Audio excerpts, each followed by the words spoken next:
Be the change you want to see in the world. Gandhi, 1869 to 1948. So hello to you, wherever you call home on this pale blue dot orbiting our fiery solar god at a truly astronomical speed of just over 18 miles per second. This is Veritas Viking 360 calling, and I'm reporting to you from my home in a once Great Britain. Okay, hello everybody. I just want to say a couple of things before I get on with the video. Right, in the other video I said that I was going to have a segment where I talk about the latest tropical cyclones from around the world and also give a Fukushima update. So what I've decided to do instead is I've created a playlist now where what I'm going to do, I'm going to make videos specifically about cyclones and then put them into that playlist. So I'm just kind of separating them from this type of video, because this type of video I just want to be used for talking about stuff that's really happening in the world, as well as stuff related to the truth. That's the reason why I made the channel. So I don't kind of want to get carried away with talking about cyclones on these type of videos. So anyway, if you do want to find my videos about cyclones, which is one of my favourite passions, tracking cyclones, then you'll be able to go and just click the playlist, and there you'll see all my videos about cyclones, tracking the cyclones. So anyway, yeah, that's one thing I wanted to clear up. Also, I wanted to say, yeah, I've not made a daily video for since the last one I made was on Independence Day on the 4th of July. I was going to make one on the 5th of July, as scheduled, but I got sick. Well, I've been sick actually for a while now. I've had this really bad flu, so I've been coughing and sneezing constantly. And yesterday I finally got myself some cough medicine and some Lemsips and some Vicks nasal spray. So it's slowly clearing up now. I've got a nice cup there, a big cup filled with the Lemsip. Sorry, not Lemsips. Yeah, Lemsips. So I'm going to have that in a minute after I've made this video. So okay, I just want to clear them a few things up. This video is going to be like 3 days worth of stuff crammed into one video. Okay, anyway, the topic I want to talk about today is the mass insanity of the populations of the world. Okay, I think, you know, for me, one of the things that really frustrates me in my life is seeing so many people just unaware of the things that are going on around them. I mean, like the real things now, you know, because football and entertainment and all this kind of stuff is not really important in comparison to stuff that's going to affect the rest of our lives, and it's going to affect the futures of our families. So I think people should really be paying attention to stuff that's going on in the world that has significance. And unfortunately, most people are quite happy to remain totally ignorant, or they either know what's going on and they say, well, what can I do? So they just sit on the fence and do nothing about it. And as I say, some people just cannot even comprehend anything that's going on, and they'll just always say to you that they don't believe it, and it's just, anybody can put a video on YouTube. These are typical responses that I tend to get from people when I tell them about these kind of truths. People say, well, anybody could have put that on YouTube, or, how do you know it's real? How do you know it's not been put up there by somebody, to confuse people? And I'm thinking to myself, oh my God, what kind of proof does it take for some people to believe in this stuff?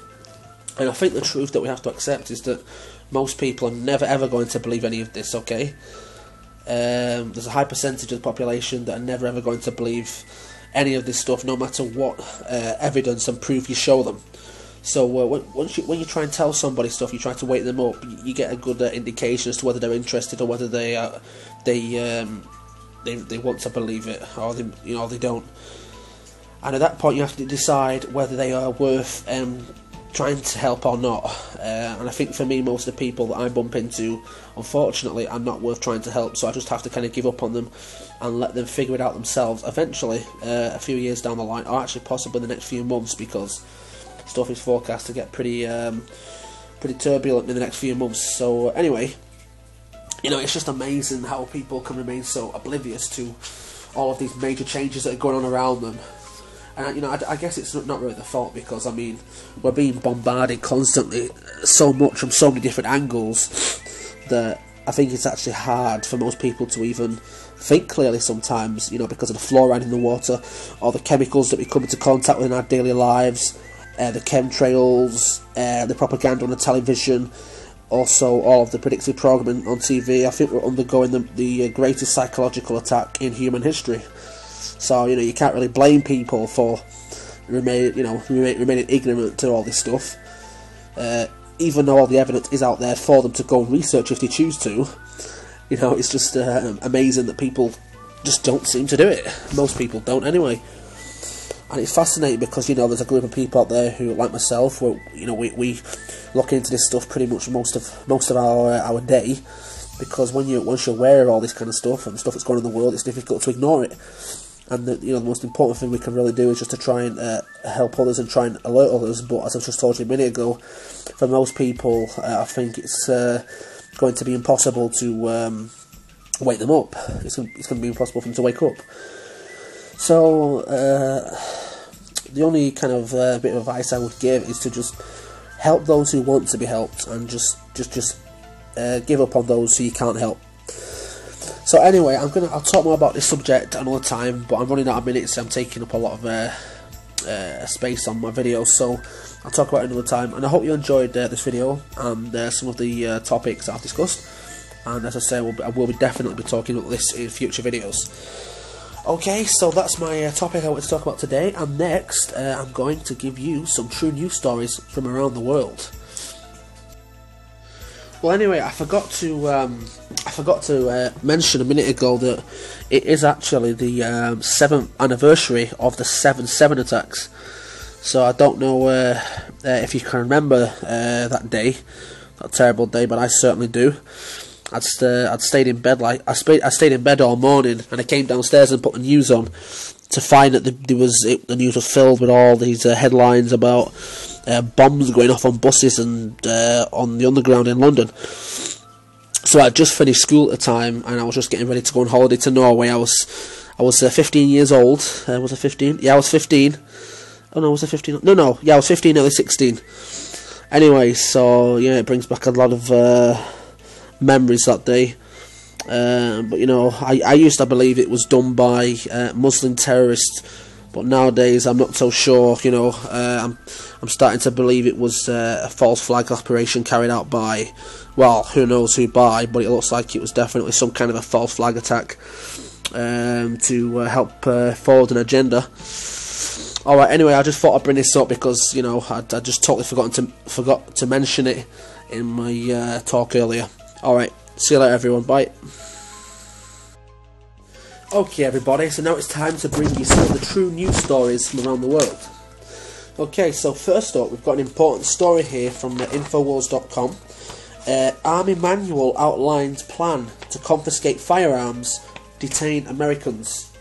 A newly leaked US Army military police training manual for civil disturbance operations outlines how military assets are to be used domestically to quell riots, confiscate firearms, and even kill Americans on US soil during mass civil unrest. So that's really a story that everybody should be made aware of.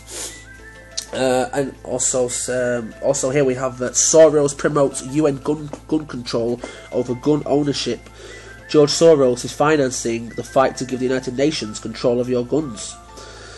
Also, Infowars, another story here. We've got there will never be enough jobs in America again. Well, I think some of us who frequent these sites already know that. This is all part of a plan being played out, and we are near the end of our civilization as we know it.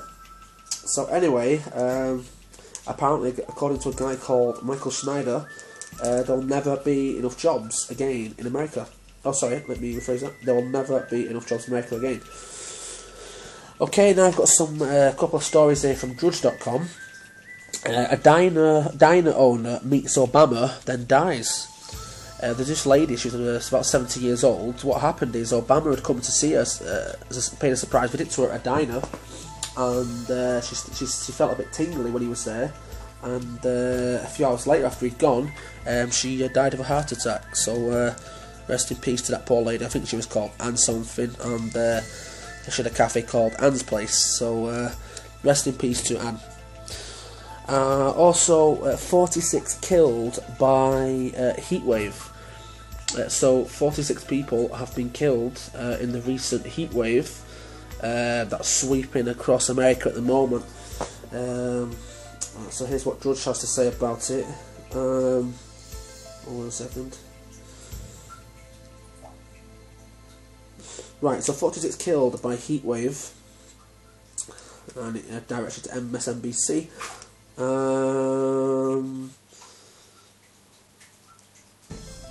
Temperatures in the Midwest should be back in the 80s by Sunday, but only after another hot round on Saturday as the heat wave shifts to the east coast. So for all those of you who live on the east coast, stay safe and drink plenty of water, preferably proper water, distilled or purified. Okay, so that is the true news stories from around the world. I hope you enjoyed this video and all the stuff in it. And thanks for watching.